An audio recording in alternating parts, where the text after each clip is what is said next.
الحمد للہ رب العالمین والصلاة والسلام علی سید المرسلین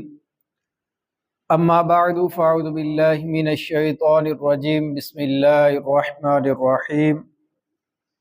قال اللہ تبارک وتعالی فی القرآن الکریم وَيَتَعَلَّمُونَ مَا يَضُرُّهُمْ وَلَا يَنفَعُهُمْ وَلَقَدْ عَلِمُوا لَمَنِ اشْتَرَاهُ مَا لَهُ فِي الْآخِرَةِ مِنْ خَلَاقٍ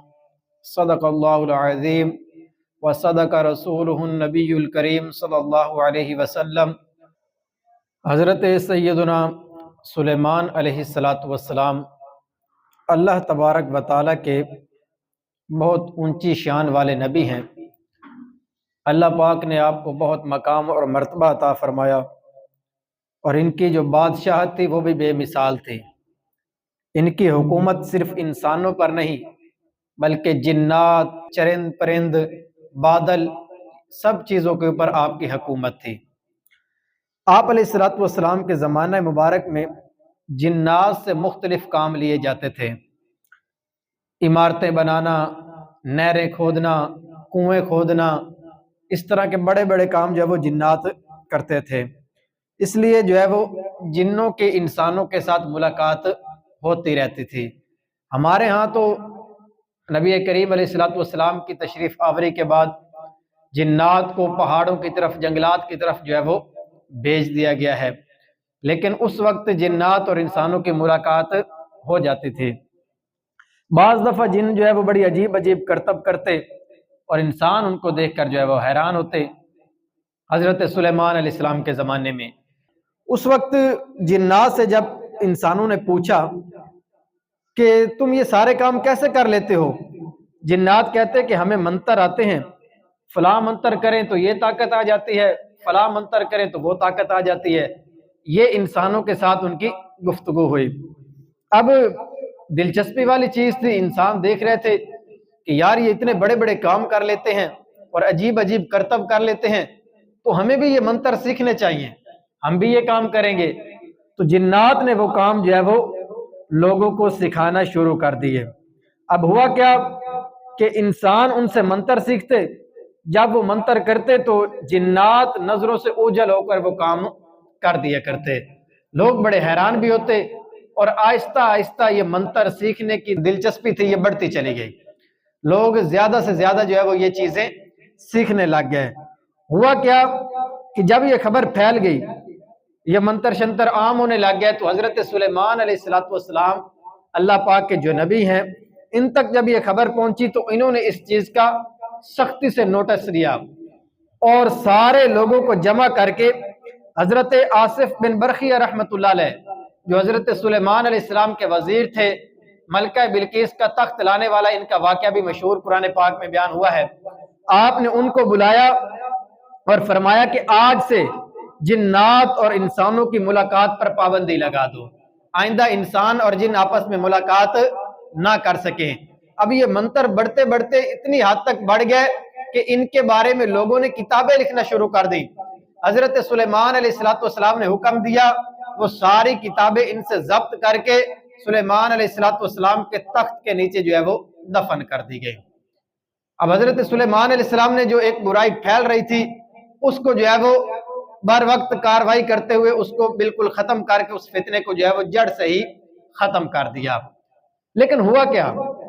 جب حضرت سلیمان علیہ السلام نے وصال ظاہری فرمایا اور اس دنیا سے چلے گئے، اب جنات آزاد ہو گئے۔ اب شیطان جو ہے وہ انسانی شکل میں آیا اور لوگوں کو کہنے لگا کہ تمہیں خبر بھی ہے کہ حضرت سلیمان علیہ السلام کو اتنی بڑی بادشاہت کیسے مل گئی؟ انہوں نے کہا کیسے ملی؟ کہتا کہ یہ ساری طاقت آپ کے تخت کے نیچے دفن جادو کی کتابیں ہیں، وہ کتابیں نکال لو،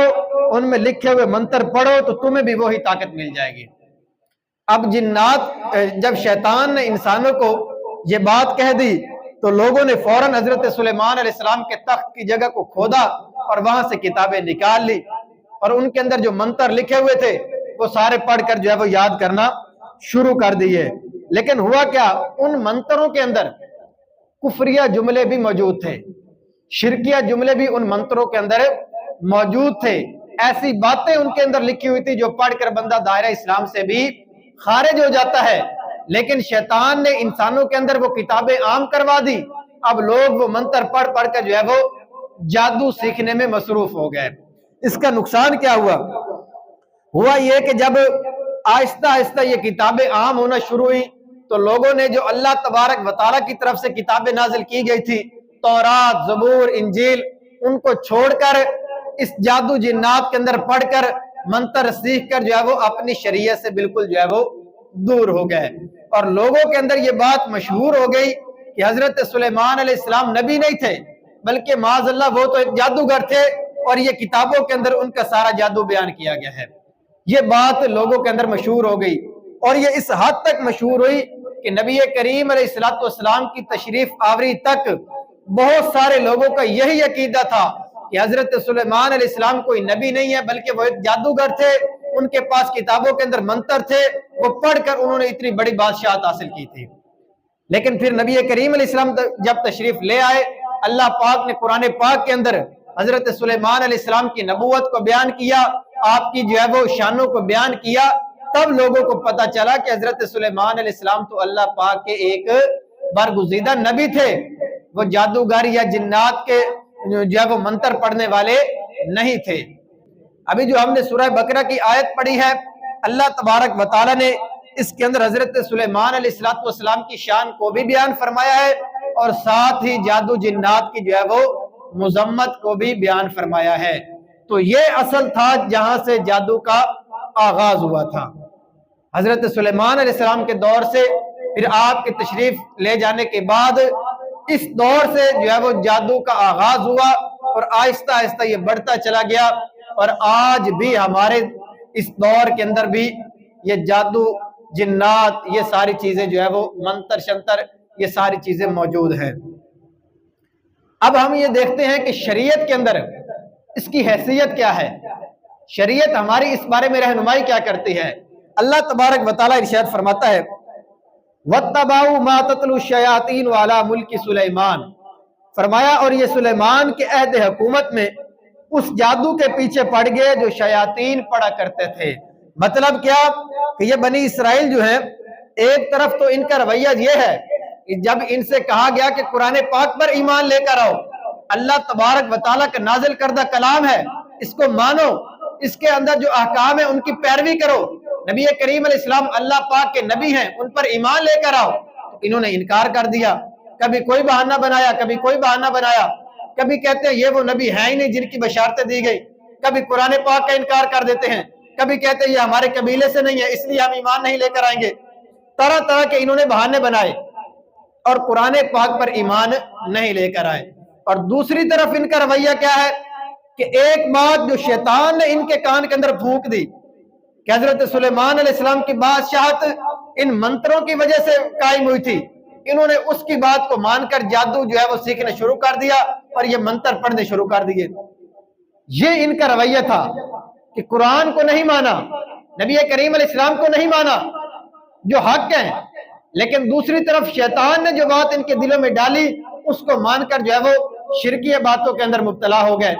تو اللہ تبارک و تعالیٰ نے یہاں پر ان کی یہی مذمت بیان فرمائی ہے، اور آگے کیا ہے فرمایا وَمَا كَفَرَ سُلَيْمَانُ وَلَكِنَّ الشَّيَاطِينَ كَفَرُوا يُعَلِّمُونَ النَّاسَ السِّحْرَ، فرمایا کہ سلیمان علیہ السلام نے کفر نہیں کیا بلکہ شیطان کافر ہوئے جو لوگوں کو جادو سکھاتے تھے۔ یہ حضرت سلیمان علیہ السلام کے بارے میں بیان کیا گیا کہ وہ جادوگر نہیں تھے، وہ لوگوں کو جادو سکھانے نہیں آئے تھے، بلکہ شیطان نے لوگوں کے دلوں میں یہ بات ڈالی تھی، ان کے کانوں کے اندر یہ پھونک دیا تھا کہ حضرت سلیمان علیہ السلام تو ایک جادوگر ہیں۔ یہ شیطان کی کہی ہوئی بات ہے۔ فرمایا اللہ تبارک و تعالیٰ کے ہاں وہ ایک نبی ہیں، اور ان کی شان یہ ہے کہ اللہ تبارک و تعالیٰ نے ساری کائنات ان کی حکومت میں اور ان کی بادشاہت میں ان کے تابع کر دی تھی۔ پھر آگے کیا بیان کیا، فرمایا کہ جادو جب ان لوگوں نے سیکھا، دنیا میں جادو ایک تو شیطان کے سکھانے سے وجود میں آیا، دوسرے نمبر پر وَمَا أُنزِلَ عَلَى الْمَلَكَيْنِ بِبَابِلَ هَارُوتَ وَمَارُوتَ، فرمایا اور یہ تو اس کے جادو کے پیچھے پڑ گئے تھے جو بابل شہر میں 2 فرشتوں ہاروت اور ماروت پر اتارا گیا تھا۔ یعنی حضرت سلیمان علیہ السلام کے دور سے اس کا آغاز ہوا، اور پھر بابل شہر، اس کے بارے میں علماء نے لکھا ہے کہ یہ عراق کا ایک شہر ہے۔ حضرت ابراہیم علیہ السلام کی ولادت بھی اسی شہر کے اندر ہوئی تھی۔ وہاں پر اللہ تبارک و تعالیٰ نے 2 فرشتوں کو، جن کا نام ہاروت اور ماروت تھا، ان کو آزمائش بنا کر لوگوں میں اتارا۔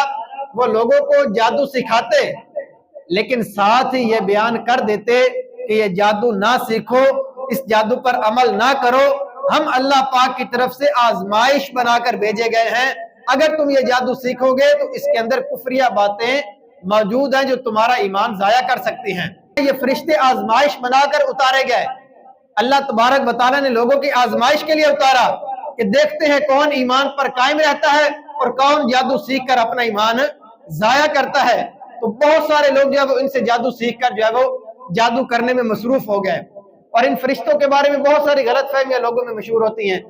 کہ ان کو کنووں کے اندر الٹا لٹکا دیا گیا، کوئی ان کو سزا دی گئی، اور اس طرح کے بہت ساری جو ہے کہانیاں مشہور ہیں، حالانکہ ایسا شریعت کے اندر بالکل کوئی واقعہ نہیں ہے۔ ہاروت اور ماروت یہ اللہ تبارک و تعالیٰ کے 2 معصوم فرشتے تھے، اللہ پاک نے ان کو لوگوں کی آزمائش کے لیے دنیا کے اندر بھیجا تھا۔ نہ تو ان کو سزا کے طور پر کنویں میں لٹکایا گیا، نہ ہی کوئی اور سزا دی گئی، بلکہ یہ لوگوں کی آزمائش کے لیے زمین پر اتارے گئے تھے۔ مفتی احمد یار خان نعیمی رحمۃ اللہ علیہ فرماتے ہیں، فرمایا آج علماء کرام ہمیں بتاتے ہیں کہ دیکھو فلاں جو جملہ ہے یہ کفریہ ہے، اگر تم اس جملے کو ادا کرو گے تو دین اسلام سے خارج ہو جاؤ گے۔ اب اگر کوئی شخص اس جملے کو ادا کرتا ہے تو یہ اس کی اپنی غلطی ہے نا، علماء تو بتا رہے ہیں۔ اسی طرح یہ جو ہاروت اور ماروت فرشتے تھے، یہ بھی آ کر لوگوں کو جادو سکھاتے، لیکن ساتھ ہی یہ بیان کر دیتے کہ اس جادو کو سیکھنے کی وجہ سے تم دائرہ اسلام سے خارج ہو جاؤ گے، تمہارا ایمان ضائع ہو جائے گا، یہ تمہارے اوپر آزمائش ہے۔ اللہ تبارک و تعالیٰ یہ دیکھنا چاہتا ہے کہ کون جادو سیکھ کر جو ہے وہ اپنا ایمان ضائع کرتا ہے اور کون اپنے ایمان کی حفاظت کرتا ہے جادو سے بچ کر، اس لیے تم اس سے بچ جاؤ۔ آگے کیا ارشاد فرمایا؟ فرمایا وہ دونوں کسی کو کچھ نہیں سکھاتے جب تک یہ نہ کہہ لیتے کہ ہم تو لوگوں کا امتحان لیتے ہیں، تو اے لوگوں تم اپنا ایمان ضائع نہ کرو۔ یہ واضح طور پر قرآن پاک میں بیان فرما دیا گیا کہ انہوں نے لوگوں میں یہ بات بالکل بتا دی تھی، اور جس کو بھی جادو سکھاتے اس کو پہلے یہ کہہ دیتے کہ ہم تو آزمائش کے لیے ہیں، تم یہ جادو سیکھ کر اپنا ایمان ضائع نہ کرو۔ آگے ارشاد فرمایا وہ لوگ ان فرشتوں سے ایسا جادو سیکھتے جس کے ذریعے مرد اور اس کی بیوی میں جدائی ڈال دیں، اور فرمایا حالانکہ وہ اس کے ذریعے کسی کو اللہ کے حکم کے بغیر کوئی نقصان نہیں پہنچا سکتے تھے۔ غور کریں، آج جو ہمارے ہاں تاثر پایا جاتا ہے نا، اور لوگ یہ جیلی عاملوں کے پاس جاتے ہیں، جادو کرواتے ہیں، تو فرمایا کہ اس دور کے اندر بھی لوگ انہی کاموں کے لیے یہ جادو سیکھا کرتے تھے کہ میاں بیوی میں جدائی ڈلوا دیں، ان کے اندر طلاق کروا دیں، اور لوگوں کے دلوں کے اندر ایک دوسرے کے بارے میں نفرتیں بھر دیں۔ فرمایا اس دور کے اندر بھی لوگ اسی کام کے لیے اس جادو کو سیکھا کرتے تھے، اور قرآن پاک میں اس کو واضح طور پر بیان فرما دیا گیا۔ یہ یاد رکھیں جادو کا اثر ہوتا ہے، اس کی تاثیر ہے، ایسا نہیں کہ جادو کوئی چیز ہی نہیں ہے۔ ہاں یہ ہے کہ وہ اثر بھی اللہ پاک کی دی ہوئی طاقت سے ہی اس کے اندر آتا ہے، تو اس لیے جادو جو بھی کرواتا ہے اس کا اثر بندے کے اوپر ہوتا ہے، لیکن ایسا نہیں کہ وہ اس کا کوئی خود اپنا جادو کا یا اس منتر کا اثر ہوتا ہے، بلکہ طاقت اس کو پیچھے سے اللہ تبارک و تعالیٰ کی دی ہوئی ہوتی ہے۔ اللہ پاک ارشاد فرماتا ہے، فرمایا اور یہ ایسی چیز سیکھتے تھے جو انہیں نقصان دے اور انہیں نفع نہ دے، اور یقیناً انہیں معلوم ہے کہ جس نے یہ سودا لیا ہے آخرت میں اس کا کوئی حصہ نہیں ہے، اور انہوں نے اپنی جانوں کا کتنا برا سودا کیا ہے، کیا ہی اچھا ہوتا اگر یہ علم رکھنے والے ہوتے۔ یعنی فرمایا جو دنیا کے اندر جادو سیکھ کر لوگوں میں جدائیاں ڈلوا رہے ہیں، اپنا ایمان ضائع کر رہے ہیں، فرمایا قیامت کے دن ان کا کوئی حصہ باقی نہیں بچے گا، آخرت کے اندر ان کا کوئی حصہ نہیں ہے۔ کل قیامت کے دن اللہ تبارک و تعالیٰ ایسے لوگوں کو جہنم کے اندر داخل فرمائے گا۔ یہ قرآن پاک کے اندر اللہ پاک نے جب واضح طور پر بیان فرما دیا، اب علماء فرماتے ہیں کہ اس آیت سے ہمیں سیکھنے کو کیا ملتا ہے؟ پہلی بات تو یہ ہے کہ علم وہی سیکھنا چاہیے جو بندے کے دنیا اور دین کے اندر فائدہ مند ثابت ہو۔ ہر علم ہر بندے کے سیکھنے والا نہیں ہوتا، اور ہر علم بندے کے لیے فائدہ مند بھی نہیں ہوتا۔ اس کو بیان کیا گیا ہے، فرمایا کہ یہ جو جادو کا علم لوگ سیکھتے تھے، اب اس کا کیا نقصان ہوا کہ ایک تو اپنا ایمان ضائع کر بیٹھے، اور دوسرا اللہ پاک نے ایسے لوگوں کے بارے میں فرمایا کہ آخرت میں ان کا کوئی حصہ باقی نہیں ہے۔ تو فرمایا اس سے ان لوگوں کو عبرت حاصل کرنی چاہیے جو بلا وجہ فضول قسم کے علوم سیکھنے کے اندر مصروف ہو جاتے ہیں، اپنا وقت بھی ضائع کرتے ہیں، اپنا جو ہے وہ پیسہ بھی برباد کرتے ہیں، اور بعض اوقات اس علم سیکھنے کا دنیا اور آخرت کے اندر بندے کو کوئی فائدہ ہی نہیں ہوتا۔ سنیے، حضرت عیسیٰ علیہ السلام فرماتے ہیں دنیا میں درخت کتنے زیادہ ہیں مگر سارے درخت پھل نہیں دیتے، اور آگے کیا فرمایا؟ جو درخت پھل دیتے ہیں ان میں سے بھی بہت سارے پھل ایسے ہوتے ہیں جو میٹھے نہیں ہوتے، بہت سارے پھل زہریلے ہوتے ہیں۔ تو اس لیے فرمایا کہ یہی حال علم کا ہے، سب علم فائدہ نہیں دیتے، بعض علم بندے کے لیے نقصان دہ بھی ثابت ہوتے ہیں۔ تو بندے کو علم سیکھتے ہوئے اس چیز کو مد نظر رکھنا چاہیے کہ اس علم کو سیکھنے کے بعد مجھے دینی طور پر، دنیاوی طور پر، بحیثیت مسلمان آخرت کے اندر اس کا کوئی فائدہ ہوگا یا نہیں ہوگا۔ ہر علم سیکھنے کے اندر بندے کو اپنے آپ کو مصروف نہیں کرنا چاہیے۔ فرمایا جیسے ہر درخت پھل نہیں دیتا اور سارے پھل میٹھے نہیں ہوتے، ایسے ہی ہر علم بندے کے لیے نفع مند بھی نہیں ہوتا، بہت سارے علوم بندے کے لیے نقصان دہ بھی ثابت ہو جاتے ہیں۔ اس لیے فرمایا کہ ہر اس علم سے ہمیں دور رہنا چاہیے جس کا ہمیں کوئی فائدہ نہ ہو۔ آج کل بہت سارے لوگ ایسے علم سیکھنے کے اندر مصروف ہو جاتے ہیں جس کا نہ دینی طور پر کوئی فائدہ ہوتا ہے نہ دنیاوی طور پر کوئی فائدہ ہوتا ہے۔ مثال کے طور پر یہ ناول ہیں، یہ ڈائجسٹ ہیں، لوگ پڑھنے کے اندر مصروف ہوتے ہیں، ان کا علم حاصل کر رہے ہوتے ہیں، ان کو پڑھ رہے ہوتے ہیں، اب نہ ان کا دنیا کے اندر کوئی فائدہ ہے نہ آخرت کے اندر کوئی فائدہ ہے، سراسر ٹائم کا بھی ضیاع ہے، اور بعض اوقات ان کے اندر ایسی ایسی باتیں ہوتی ہیں جن کو پڑھ کر بندہ دائرہ اسلام سے خارج ہو جاتا ہے۔ یہ ناول لکھنے والے کیا کرتے ہیں؟ یہ لوگوں کی دلچسپی کے لیے ساری فرضی کہانیاں بناتے ہیں نا۔ اب بعض اوقات ایسے جملے اس میں ڈال دیتے ہیں کہ بندہ پڑھ کر اپنا ایمان ہی ضائع کر بیٹھتا ہے۔ تو یہ وہ علم ہے جو بندے کے لیے نقصان دہ ہے۔ اسی طرح علماء نے بیان کیا ہے کوئی گانا باجا سیکھنے میں مصروف ہو جائے، یہ سر تال سیکھنے میں مصروف ہو جائے، گٹار کیسے بجاتے ہیں، بانسری کیسے بجاتے ہیں، اب ہے تو یہ علم لیکن ہے نقصان دہ۔ اس کو سیکھنے کے بعد بندہ اگر اس کو بجائے گا تو یہ دنیا اور آخرت کے اندر بندے کے لیے خسارے کا سبب ہی ہے، نقصان دہ ہے نا۔ جب یہ حرام ہے اس کا بجانا، اس کا سننا، اس کا گانا، تو اگر کوئی سیکھ کر اس کو بجائے گا تو اپنا وقت بھی ضائع کرے گا،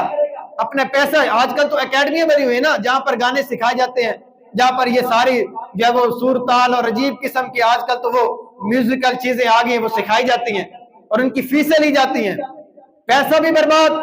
وقت بھی برباد، اور بعض اوقات اپنا ایمان بھی برباد اور آخرت بھی برباد۔ تو ایسی چیزوں سے ہمیں دور رہنے کا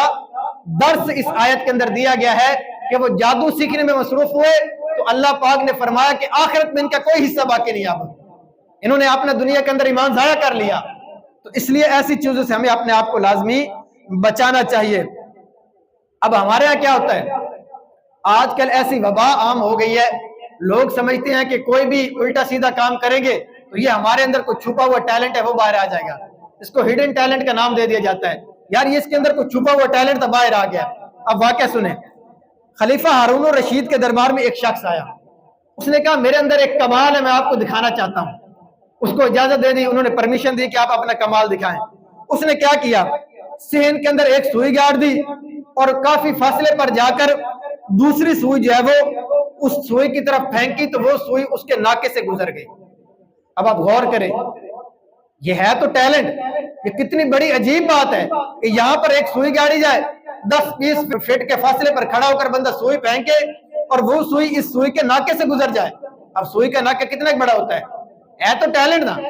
بڑا اس نے کمال دکھایا، اس کو تو انعام ملنا چاہیے۔ خلیفہ ہارون الرشید نے کیا کہا،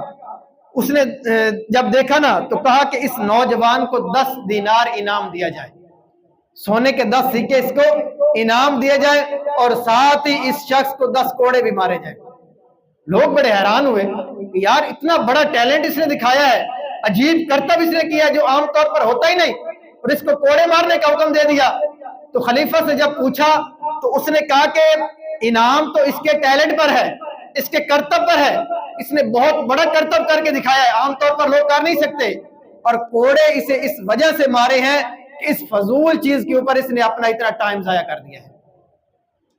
اس فضول کام کی اس نے مشق کی ہوگی، پریکٹس کی ہوگی، اس کو سیکھا ہوگا۔ فرمایا جب اس نے اس کے اوپر اپنا اتنا ٹائم ضائع کر دیا، اس سزا کے طور پر اس کو 10 کوڑے مروائے ہیں، اگر یہ اسی وقت کے اندر کوئی دینی علم سیکھ لیتا، کوئی ایسی چیز سیکھ لیتا جو اس کو دنیا اور آخرت کے اندر فائدہ مند ہوتی تو یہ اس کے لیے اچھا تھا۔ یہ اتنا بڑا اس نے ٹیلنٹ کر کے دکھایا، نہ اس کا دنیا کے اندر اس کو کوئی فائدہ، نہ آخرت کے اندر کوئی فائدہ ہے۔ آج ہمارے یہاں کیا ہو رہا ہے؟ یہی کچھ تو ہو رہا ہے۔ آج کل تو یہ ٹک ٹاک کی وبا ہمارے یہاں عام ہے نا، لوگ ناچنے کو جو ہے وہ ٹیلنٹ بنا کر پیش کر رہے ہیں، بچیاں آ کر ٹک ٹاک کے اوپر ناچ کر اپنی ویڈیوز اپلوڈ کر رہی ہیں، اور لوگ ان کو شیئر کرتے چلے جا رہے ہیں، دیکھتے چلے جا رہے ہیں، اور کہتے ہیں یار کیا ٹیلنٹ دکھا دیا ہے، اور اس طرح کی الٹی سیدھی حرکتیں کر کے اپنی ویڈیو اپلوڈ کر دیتے ہیں، وہ سمجھتے ہیں ہم نے بہت بڑا ٹیلنٹ دکھا دیا ہے۔ حالانکہ اس کے اندر وقت کا بھی ضیاع، اپنی جو ہے وہ سارے پیسے کے بھی بعض اوقات برباد کرتے ہیں، اور اپنی آخرت کا کوئی فائدہ بھی حاصل نہیں ہوتا۔ تو پتہ یہ چلتا ہے کہ ہم ہر اس علم سے، ہر اس چیز سے اپنے آپ کو بچائیں جس کا ہمیں دنیا اور آخرت کے اندر کوئی فائدہ نہیں ہے، وگرنہ وقت ضائع کر کے ٹائم تو گزر جانا ہے، لیکن اس کا نقصان یہ ہوگا کہ بندہ اپنی دنیا اور آخرت دونوں جو ہے وہ داؤ پر لگا لیتا ہے۔ نبی کریم صلی اللہ تعالیٰ علیہ وسلم، ابھی اس آیت کے اندر جادو کی مذمت بیان کی گئی نا، کہ وہ اس علم کو سیکھنے میں مصروف ہوئے تو اپنی آخرت برباد کر لی، کیونکہ اس علم کا سیکھنا جائز تو نہیں تھا، تو اس لیے فرمایا کہ یہ جو نجومی ہوتے ہیں، علم نجوم ہوتا ہے، اس کو سیکھنا بھی بندے کے لیے ہرگز جائز نہیں ہے۔ اس کی وجہ کیا ہے؟ کیونکہ شریعت کے اندر اس علم کی بالکل کوئی حیثیت ہی نہیں ہے، اس کی اجازت ہی نہیں ہے، اور نہ ہی ان نجومیوں کی باتوں پر عمل کرنے کی یا ان کی باتوں کو ماننے کی شریعت کے اندر اجازت ہے۔ تو فرمایا اگر کوئی یہ علم سیکھتا ہے تو اپنا وقت برباد کرے گا، اور بعض اوقات اس علم کو سیکھنے میں ایسی چیزیں ان کو پڑھائی جاتی ہیں جس سے بندہ دائرہ اسلام سے خارج ہو جاتا ہے۔ نبی کریم علیہ السلام ارشاد فرماتے ہیں، جو بے فائدہ علم سیکھتے ہیں لوگ، اس کے بارے میں نبی کریم علیہ السلام کا فرمان سنیے۔ فرمایا اللہم انی اعوذ بک من علم لا ينفع، فرمایا باری تعالیٰ میں تیری پناہ مانگتا ہوں ہر اس علم سے جس کا کوئی فائدہ نہ ہو۔ نبی کریم علیہ السلام نے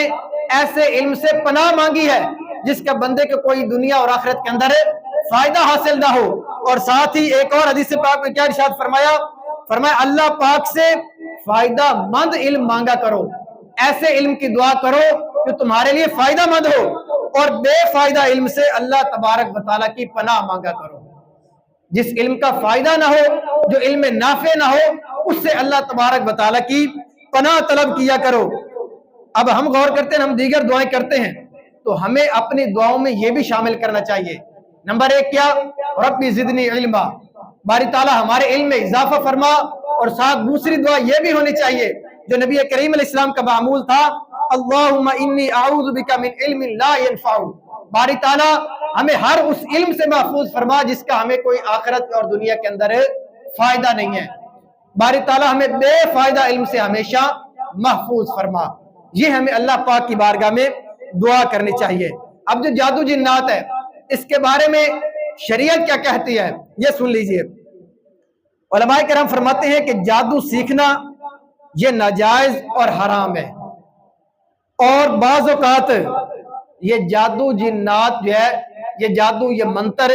یہ نجومی جو کام کر رہے ہوتے ہیں،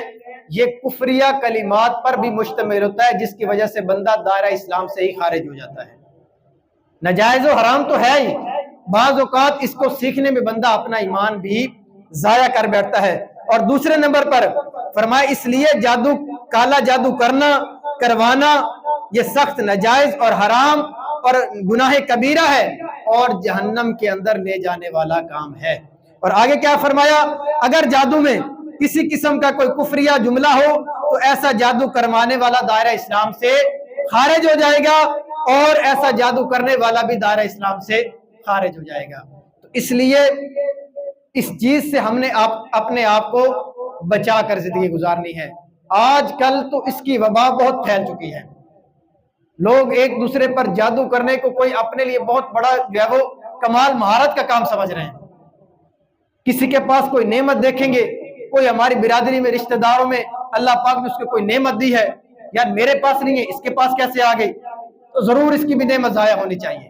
اب کیا کریں گے، کسی جعلی عامل کے پاس جائیں گے، اس کو پیسہ بھی دیں گے اور اس کو یہ کہیں گے کہ بھائی ایسا کوئی جادو کر دو کہ اس کے پاس سے یہ نعمت چلی جائے، اس کو کوئی بیماری لگ جائے، یہ بیچارہ محتاج ہو جائے۔ اس طرح کے کام کر کے لوگ جو ہے وہ جادو کروا رہے ہوتے ہیں۔ پھر ایسی وبا ہمارے ہاں جادو کی پھیل چکی ہے کہ ساس بہو پر جادو کروانے میں مصروف ہے، بہو ساس پر جادو کروانے میں مصروف ہے، اسی طرح میاں بیوی ایک دوسرے پر جادو کروانے میں مصروف ہے۔ پھر نام باوج ایک قسم کی جنگ چھڑی ہوئی ہے، ہر ایک دوسرے کو جادو کر کے اپنے قدموں میں لانے کی کوشش کر رہا ہے۔ ساس کہتی ہے بہو میرے قدموں میں آ جائے، بہو کہتی ہے ساس میرے قدموں میں آ جائے، میرا شوہر میرے قدموں میں آ جائے۔ اسی کام کے پیچھے پڑ کر اپنا پیسہ بھی برباد کرتے ہیں ان جعلی عاملوں کے پاس جا کر، اور ان کو پتہ ہوتا ہے، وہ ایسی باتیں معلوم کر لیتے ہیں جس کے ساتھ زیادہ لڑائی چل رہی ہوگی نا اسی کا نام لے لیں گے، ہاں فلاں نے تیرے اوپر جادو کروایا، وہ بھی کہے گا ہاں اسی نے کروایا ہونا ہے، کیوں کہ لڑائی جو اس کے ساتھ زیادہ چل رہی ہے۔ اب وہ اپنا پیسہ بٹورنے کے چکر میں ان کو آپس میں لڑوا کر رشتہ داریاں توڑوا رہے ہیں، اور عجیب قسم کی نفرتیں، حسد، بغض، کینہ، یہ سارا ایک دوسرے کے بارے میں دلوں میں بھرا جا رہا ہوتا ہے۔ حالانکہ شریعت کے اندر یہ سخت ناجائز اور حرام کام ہے، اور بعض اوقات ایمان ضائع ہونے کا بھی سبب بن سکتا ہے۔ تو ایسا کام کرنا شریعت کے اندر اس کی بالکل اجازت نہیں ہے۔ نبی کریم علیہ الصلوۃ والسلام ارشاد فرماتے ہیں، فرمایا حد الساحر ضربۃ بالسیف، فرمایا کہ جادوگر کی سزا یہ ہے اس کو تلوار کے ساتھ قتل کر دیا جائے، یہ جادوگر کی شریعت کے اندر سزا ہے۔ سزا تو حاکم اسلام نے دینی ہے، لیکن اتنی سخت سزا اس کے بارے میں بیان کی گئی، یہ جو جادو کرنے والا ہو، جادو سکھانے والا ہے، اس کی گردن اڑا دی جائے۔ پھر آگے سنیے، نبی کریم علیہ الصلوۃ والسلام ارشاد فرماتے ہیں، اللہ پاک قیامت والے دن زکوٰۃ نہ دینے والے، یتیم کا مال کھانے والے، جادو کرنے والے اور دھوکہ باز کی طرف نظر رحمت نہیں فرمائے گا۔ اس دنیا کے اندر جو رشتہ داریاں توڑتے ہیں نا لوگوں کی، اور جادو کر کے جو ہے وہ ایک دوسرے کے بارے میں نفرتیں بھر رہے ہیں، لوگوں کے گھر توڑوا رہے ہیں، طلاقیں کروا رہے ہیں، ان کی سزا سنیں۔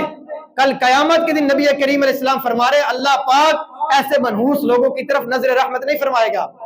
جہنم ہی ان کا ٹھکانہ بنے گا۔ آگے سنیے، نبی کریم علیہ السلام ارشاد فرماتے ہیں، 3 طرح کے لوگ جنت میں داخل نہیں ہوں گے۔ نمبر 1 فرمایا جو شراب کا عادی ہوگا وہ جنت میں داخل نہیں ہوگا۔ نمبر 2 قطع تعلقی کرنے والا، رشتہ داروں سے رشتے توڑنے والا، وہ بھی جنت میں داخل نہیں ہوگا۔ اور تیسرے نمبر پر فرمایا کہ جادو کو حلال سمجھنے والا، جادو کی تصدیق کرنے والا، ایسا شخص بھی جنت کے اندر داخل نہیں ہوگا۔ جو جادو کروا رہا ہے اس کا مطلب ہے وہ جادو کو مان رہا ہے نا، وہ یہ کہہ رہا ہے کہ اس نے جا کر جب اپنا اثر کرنا ہے، جادو کا اثر ہوتا بھی ہے لیکن شریعت کے اندر اس کی بالکل اجازت نہیں ہے، یہ سخت حرام کام ہے، اور بعض اوقات ایمان ضائع ہونے کا بھی سبب بن سکتا ہے۔ اس لیے فرمایا، ایک اور حدیث پاک نبی کریم علیہ السلام فرماتے ہیں، گناہ کبیرہ 7 ہیں۔ نمبر 1 اللہ پاک کے ساتھ کسی کو شریک ٹھہرانا، نمبر 2 والدین کی نافرمانی کرنا، اسی طرح زنا، جادو، میدان جنگ سے بھاگ جانا، سود کھانا اور یتیم کا مال ناجائز طریقے سے کھانا، یہ گناہ کبیرہ ہے۔ اللہ تبارک و تعالیٰ ایسے افراد کو جہنم کے اندر داخل کرے گا جو آج لوگوں کے اوپر جادو کروا کے ان کے گھر توڑوا رہے ہیں۔ اس لیے فرمایا کہ ایسی چیزوں سے ہمیں اپنے آپ کو لازمی دور رکھنا چاہیے اور ان سے بچ کر زندگی گزارنی چاہیے۔ امام حاکم رحمۃ اللہ علیہ نے مستدرک کے اندر ایک حدیث پاک نقل کی ہے، اس کو سنیے اور عبرت حاصل کریں۔ حضرت سیدہ عائشہ صدیقہ رضی اللہ تعالی عنہا، آپ سے روایت ہے، نبی کریم علیہ الصلوۃ والسلام کے وصال ظاہری کے بعد ایک خاتون جو ہے وہ نبی کریم علیہ السلام کو تلاش کرتی ہوئی مدینہ پہنچ گئی۔ اس کی ملاقات حضرت عائشہ صدیقہ رضی اللہ تعالی عنہا سے ہو گئی۔ وہ شدت سے رو رہی تھی، کہتے ہائے میں ہلاک ہو جاؤں گی، مجھے اس پر بہت رحم آیا۔ یعنی حضرت عائشہ فرماتی ہے کہ مجھے اس پر بہت رحم آیا، میں نے پوچھا مسئلہ کیا ہے؟ وہ کہنے لگی میرا شوہر کہیں چلا گیا تھا، مجھے بہت تشویش ہوئی، میں ایک بڑھیا کے پاس پہنچی، اس کے ساتھ مشورہ کیا تو اس نے مجھے یہ مشورہ دیا کہ بابل شہر میں چلے جاؤ، وہاں پر فلاں کنویں کے پاس 2 شخص موجود ہیں، ان کے پاس جا کر جو وہ اپنا مسئلہ حل کروا لو۔ کہتے ہیں کہ میں ان کے پاس چلی گئی، ان سے کہا کہ میں جادو سیکھنا چاہتی ہوں۔ ان لوگوں نے کہا کہ جادو مت سیکھو، اس کے اندر کفریہ جملے موجود ہیں، یہ سیکھنے سے تمہارا ایمان ضائع ہو جائے گا۔ کہتی میں اپنی بات پر اڑی رہی، میں نے جادو سیکھ لیا، اور آخر کار جب وہ جادو سیکھ لیا میں نے تو انہوں نے کہا کہ اچھا جادو سیکھنا ہے، وہ قریب ہی ایک تندور جل رہا ہے، اس کے اندر جا کر جو ہے وہ پیشاب کر کے آؤ۔ کہتی میں پیشاب کر کے واپس آئی تو وہ میرے سینے سے ایک نورانی کڑا نکلا اور آسمانوں کی طرف جا کر غائب ہو گیا۔ کہتی جب میں واپس آئی نا تو ان جادوگروں نے کہا کہ یہ جو کڑا نکل کر غائب ہوا نا، یہ ایمان کا نور تھا جو تمہارے دل سے نکل چکا ہے، اب تم اچھے قسم کی جادوگرنی بن گئی ہو۔ تو فرمایا جو جادو سیکھتا ہے ایمان کا نور اس کے سینے سے چلا جاتا ہے۔ آگے سنیے ہوا کیا، وہ خاتون کہنے لگی اے ام المؤمنین، اے عائشہ صدیقہ، اسی وقت سے میں جادو میں اتنی ماہر ہو گئی ہوں کہ دانا زمین میں دبا کر میں منتر پڑھتی ہوں، فوراً وہ دانا اگ جاتا ہے اور اس پر سٹا بن جاتا ہے، وہ دانا پک بھی جاتا ہے اور فوراً اس کا آٹا بھی بن جاتا ہے۔ میں اتنی جادو میں ماہر ہو گئی ہوں، لیکن ایمان کا نور میرے دل سے چلا گیا ہے جس پر میں شرمندہ ہوں۔ میں نبی کریم علیہ السلام کی بارگاہ میں آئی تھی تاکہ میں اس کا حل پوچھوں۔ حضرت عائشہ صدیقہ رضی اللہ تعالیٰ عنہ نے فرمایا کہ نبی کریم علیہ السلام تو پردہ فرما چکے ہیں، آپ صحابہ کرام سے ہی مسئلہ پوچھ لو۔